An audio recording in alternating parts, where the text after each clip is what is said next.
Okay, my name is Bobby Vaught. Don't forget to hit the subscribe button if you so choose. In the description below, I put a link to lesson one of a series that I've done. Everything you need to know to understand investing, up to 17 lessons now. And I'll put a link to lesson one in the description below. So, and then each lesson has a link to the next one. So lesson one has a link to lesson two, which has a link to lesson three, and so on and so forth. Make them all real easy to find. If you're interested. Very heavy emphasis on the stock market, although covered pretty much everything else as well. Today's presentation is not about that, however. There's two different parts of this channel. There's the investing side, which I just mentioned, and then there's the other side of this channel where I do a lot of political, social, economics commentary, that kind of thing, which in fact is today. Okay, so let's jump right into it here because there's quite a bit to cover.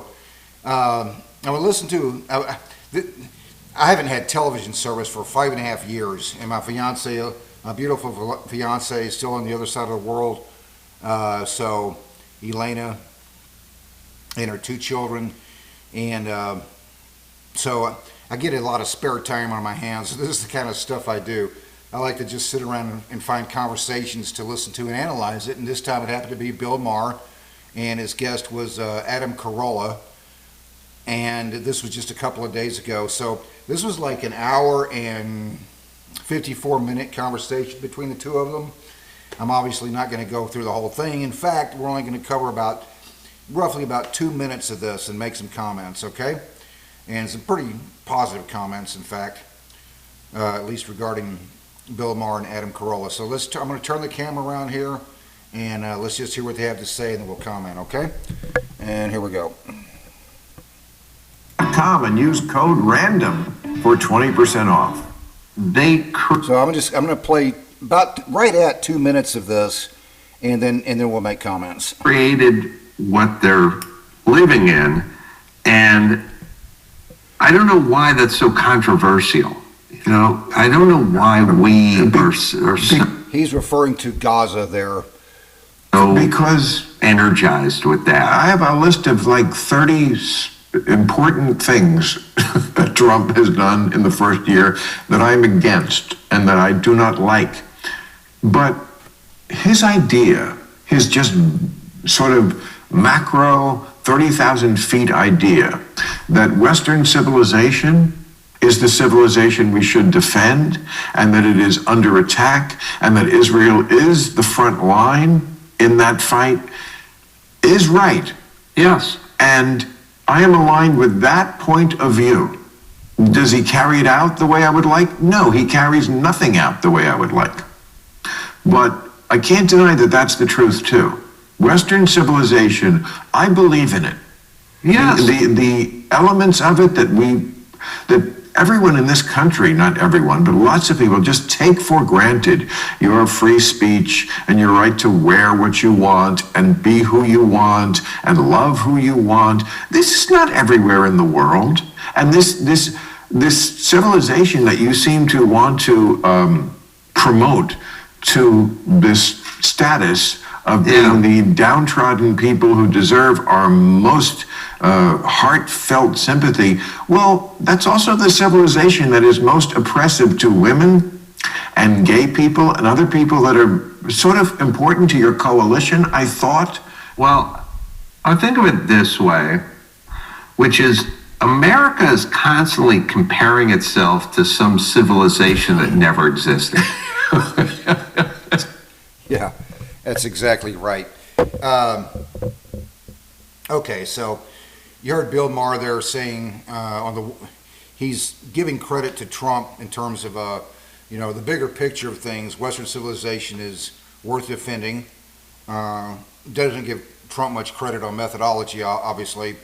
But regardless of that, if you're listening to this and you happen to be somebody who gives Trump a lot more credit on his methodology regarding that, great. Okay, that would be my view too. But I want you to look at a larger picture here, and just consider a couple of things, because this presentation I'm trying to make today is not expressly about Trump. Maher and Corolla are so on target there. Western civilization is worth defending. Every church, every business, every nation has a mission statement. For the United States is the preamble of the Declaration of Independence. That is our mission statement. It's an important mission statement because it gives us a compass, a direction. I'm 65 years old. Roughly about 40 years ago, I was living in Tucson, Arizona at the time. I'm in Corpus Christi now, Corpus Christi, Texas. But I was living in Tucson, Arizona at the time, and I was in this church, and I still remember the following that happened because it was funny. This pastor said, this church was perfect until I put people in it. And, I mean, it was funny at the time. I guess you would have had to have been there, but I mean, the congregation kind of laughed. They understood what he was getting at. Yeah, the church is perfect until I put people in it. That's exactly right. You could solve any problem in the world on paper. Usually just a few sentences or maybe half a page at most. If I gave you any problem in the world and said, okay, solve this right here. On paper, you could solve it in maybe half a page at most, maybe less. So, yep, you do this, this is this, and these people do this, and those people do that, and there you are, problem solved. Okay? So, why then is the world messed up? It's always been messed up. So it's not like anything new here. I mean, but my own view is it's supposed to be messed up because two people ate the fruit when they were told not to. That's the reason. That is tragically comical. But even if you don't believe in that Eden story, that Garden of Eden story, the point is we don't live in that garden now. If a person doesn't even believe in God's existence, then you are still left with the same problem. The world has had problems for a very long time, so what makes anyone think mere humans are going to fix everything? They won't. That is not a negative view. It's just a reality. So we have this perfectly good mission statement. It's in a nation, a civilization with people in it. Mission statement being the preamble of the Declaration of Independence. We work, we strive, we achieve, we fail, we succeed, we fail some more, etc. And that's just the way it is. But in the meantime, so we literally have people, we see people carrying signs like, I saw somebody on social media one time, somebody was carrying this sign that said, America was never great. Just yesterday, I came across a video, came across on my Facebook feed. In fact, yesterday's presentation showed part of that video. But so you have some pro-Iranian regime, hands-off Iran protester clown saying that the Iranian people are the victims of the Israeli oppressors. Good grief. I'm not kidding on that. That's actually what he said. These are all oikophobics. That's exactly what they are. Oikophobic. A phobe doesn't just mean a fear. It's an irrational fear. In this case, an irrational fear of Western civilization. What the oikophobics don't get is a couple of things. They can't write a better mission statement, number one. And number two, whatever they intend to replace Western civilization with, they'll have to put people in it. So there are clearly other parts of the world outside of Western civilization that never had their equivalent of Socrates, John Locke, John Stuart Mill, Thomas Sowell, etc. But other parts of the world outside Western civilization, they certainly have art, science, etc. But yet in terms of philosophy, in many respects, about 800 years behind. Consider, we've certainly had wars in the West, but there has not been an express religious war coming from the West in centuries, roughly about 800 years. So, in addition to the religious war, and that's what it is, coming out of at least some parts of Islam, There's also the not expressly religious war coming out of Russia again, attacks Ukraine. Probably the closest to a John Locke that came out of Russia, to my understanding, was this guy named Alexander Radashev, who died in 1802. I never read any Radashev. I did read John Locke. But evidently, from what I understand, he's sort of the about the closest equivalent to a John Locke that came out of Russia. He died in 1802. So Radashev advocated for the natural rights of individuals, which earned him the title of Dangerous Radical by Catherine the Great. You know, he was a dangerous radical because he advocated for the natural rights of individuals. In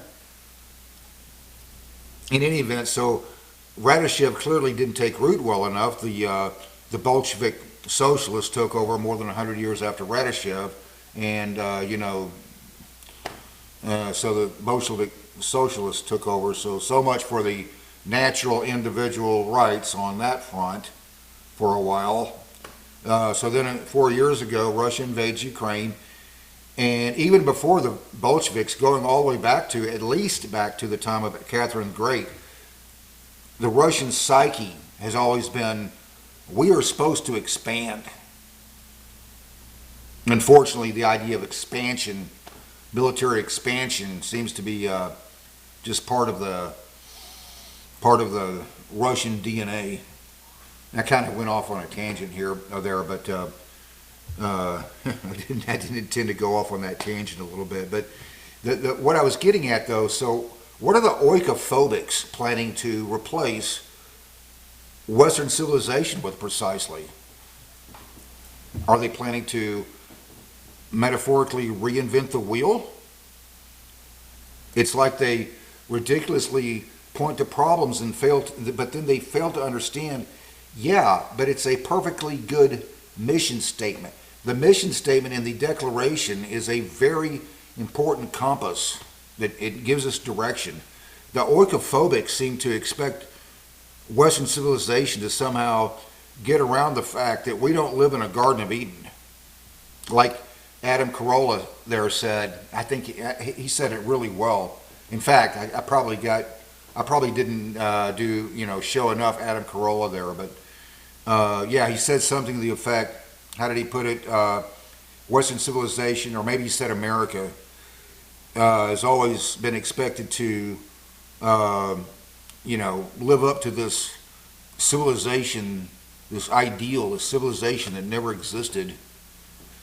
But in any event, the oikophobics, they seem to expect Western civilization to get around the fact that we don't live in a Garden of Eden, regardless of whether you think that Garden of Eden never existed. We don't live in it now. Like we're supposed to, create that garden with some magic wand or something. Well, that won't happen. We fail, we succeed, we fail some more, succeed some more, the pattern continues. We strive to get better. We had, we had slavery, we got rid of it. We had Jim Crow, we got rid of it. We failed, we succeed, we fail, we succeed. The pattern continues and we strive to get better, right? But we will never really arrive. That isn't a negative view. It's just life. In any event, right, Bill Maher, Adam Corolla, Western civilization is worth defending. I'm going to leave it right there. Don't forget to hit the subscribe button if you so choose. There's also that 17 lesson series that I did, everything you need to understand investing. Until next time, hope life is treating you well. You have a great day.